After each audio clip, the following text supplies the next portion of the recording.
بسم اللہ الرحمن الرحیم۔ تمام حضرات علماء یہاں پہ موجود ہیں۔ میں آپ حضرات کی قیمتی موجودگی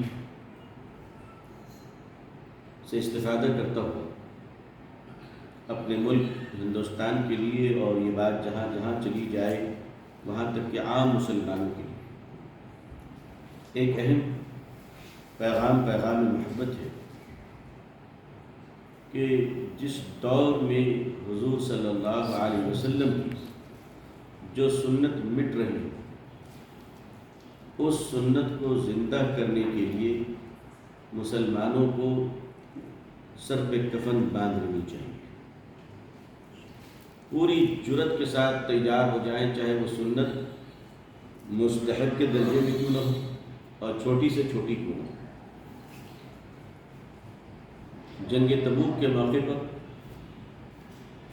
شکست سے دوچار ہونے والی مسلمانوں کی جماعت نے جب غور و خوض کیا کہ ہمارے پست ہو جانے کی بڑی وجہ کیا ہے،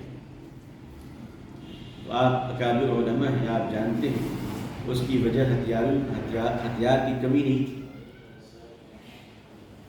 سواریوں کا فقدان نہیں تھا، بلکہ اس کی وجہ کیا تھی؟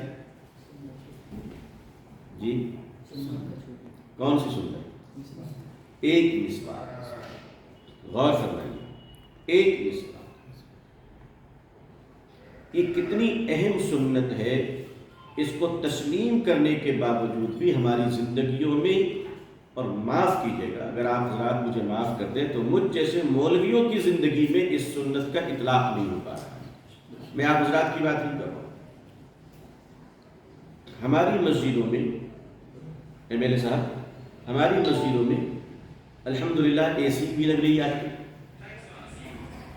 اے سی بھی لگ رہی ہے، کارپیٹ بھی بچھائی جا رہی ہے، وضو کے لیے پانی اور پینے کو ٹھنڈے پانی کا کولر بھی لگایا جا رہا ہے، استنجے خانے کی بھی سہولت ہے، بعض مسجدوں میں ٹوپی کی بھی سہولت ہے نا بھائی، ٹوپیاں رکھی جاتی ہیں۔ میں کہتا ہوں کہ ہم لوگ یہ مہم چلائیں کہ ہر مسجد میں وضو خانے پر 100-200 مسواک رکھی رہے گی انشاءاللہ۔ جن کو اللہ نے دیا ہے وہ 100 مسواک خریدے، وضو خانے میں ڈال دے۔ ظاہر سی بات ہے اس مسواک کو لے کر مسلمان کوئی گڑبڑ تو نہیں کرے گا، مسواک کرے گا، حضور کی سنت زندہ ہوگی انشاءاللہ صلی اللہ علیہ وسلم۔ یہ ہم لوگ ذرا اس کی مہم شروع کریں، پابندی کریں۔ اچھا، جو مسلمان بھی ایک مسواک لے گا وہ ظاہر ہے ایک بار کرے گا، عادی ہو جائے گا تو انشاءاللہ 10 بار کرے گا، سنت زندہ ہوگی۔ میں سمجھتا ہوں کہ حضور صلی اللہ علیہ وسلم کی سنت کو اگر ہم لوگ زندہ کرنے پر، اجتماعی طور پر زندہ کرنے میں کامیاب ہو گئے تو جنگ تبوک کی شکست اگر فتح میں بدل سکتی ہے تو اس ملک میں امت کے زوال کو اللہ عروج میں بدل سکتا ہے۔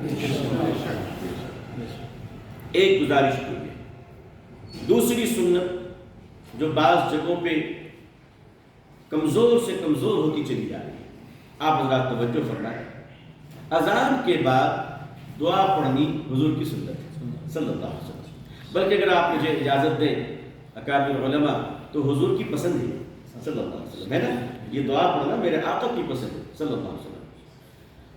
ہر اذان کے بعد ہم لوگ دعا کو پڑھ لیتے ہیں۔ مغرب کے بعد جو مغرب کی اذان ہوتی ہے اس کی جماعت میں ہم اتنی جلدی کرتے ہیں کہ عام طور پر اگر میں احتیاط سے کہوں تو 50% مسلمان دعا نہیں پڑھ پاتے۔ کیا خیال آپ کو؟ صحیح۔ افطار میں تو 15 منٹ تک کھاتے رہتے ہیں، ٹھیک ہے کھانا چاہیے، لیکن مغرب میں اگر 5 منٹ تاخیر کر لیں اس سنت کو زندہ کرنے کے لیے، کوئی اور کام کرنے کی، میں نہیں کہہ رہا ہوں کہ چودھری صاحب کے انتظار کے لیے، اگر اس سنت کو زندہ کرنے کے لیے امام صاحبان 5 منٹ رک جائیں اور تمام لوگ دعا پڑھ لیں اور پھر مغرب کی نماز پڑھیں تو علماء بتائیں اس کی برکت کتنی ہوگی انشاءاللہ، ہوگی انشاءاللہ۔ بس یہ 2 گزارشات ہیں میری، آپ حضرات دعا فرما دیں کہ اللہ تعالی ہماری زندگیوں میں اور خود مجھ جیسے گنہگار کی زندگی میں اپنے پیارے نبی صلی اللہ علیہ وسلم کی سنتوں کو زندہ فرما دیں۔